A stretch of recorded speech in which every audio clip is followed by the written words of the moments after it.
Hey guys, how are you doing. तो आजकल आप लोगों ने E20 फ्यूल के बारे में सुना होगा। E20 फ्यूल यानी कि उसमें 20% इथेनॉल है और बाकी 80% उसमें पेट्रोल है। सुप्रीम कोर्ट में एक पिटीशन फाइल की गई और बात की गई कि लोगों को they have right to know the composition, quality and compatibility effect of a product which is their constitutional requirement, है ना। और इवन जो सुप्रीम कोर्ट में एडवोकेट है, उन्होंने जिन्होंने पिटीशन फाइल की है, उन्होंने यहां तक कि उन्होंने they have invoked the fundamental freedoms of equal treatment by the law, right to earn livelihood and lead a dignified life और raised article 300 है जो कि क्या है, right to poverty and the consumer protection act of 2019 to contend that the right to know, है ना, composition, quality, standard and compatibility consequence of this product E20, right। हालांकि petition does not seek to roll back India's ethanol blending policy जिसको EBD बोलते हैं, बल्कि petition की गई है कि जो welfare policy cannot be implemented by keeping citizen in the dark, है ना, क्योंकि लोगों को पता ही नहीं चल रहा है। और मजेदार बात है कि लोगों के मन में बहुत सारे क्वेश्चन है और आपने बहुत सारे क्वेश्चन देखे होंगे।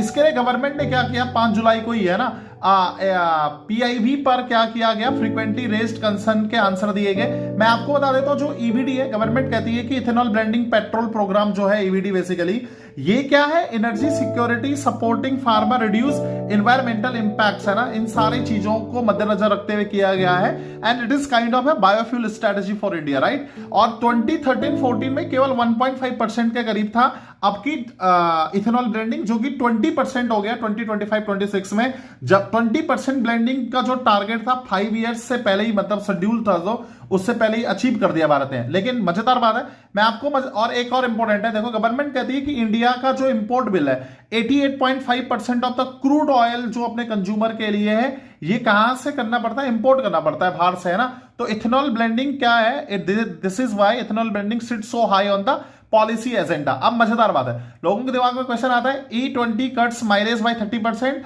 गवर्नमेंट कहती है कि ये बिल्कुल गलत है। माइलेज बेसिकली आपकी driving habits, tyre pressure, servicing and AC load पर भी डिपेंड करता है। इथेनॉल की वो लोअर कैलोरीफिक वैल्यू है। अच्छा, दूसरा क्वेश्चन है, E20 damages engine specially older ones. Again government कहती है ये वाइड स्प्रेड क्या है, basically no wide spread pattern ऐसा देखने को मिला है और एक्सटेंसिव टेस्टिंग के बाद ही E20 को रोल आउट किया गया है। Ethanol is not so high performance fuel and reduce vehicle performance. इसके लिए भी गवर्नमेंट ने बताया कि जो इसका ऑक्टेन नंबर है वो बहुत हाई है, 108 है। ऑक्टेन नंबर क्या करता है, रेसिस्टेंस अगेंस्ट नॉकिंग, है ना, ताकि मतलब प्री मैच्योरली कोई फ्यूल क्या ना जले ना। सबसे मजेदार इसमें आप इसके गो थ्रू करना, एक इंटरेस्टिंग था कि 1 लीटर इथेनॉल कंज्यूम बनाने के लिए 10,000 लीटर पानी की खपत होती है। ये बिल्कुल गलत है। Ethanol plant uses only 3 to 5 litre of processed water पर लीटर ऑफ इथेनॉल, है ना। तो ये सारी बातें हैं कि भाई इसमें क्या होंगे, बीज आएंगे, एंड्स आएंगे, सारी बातें।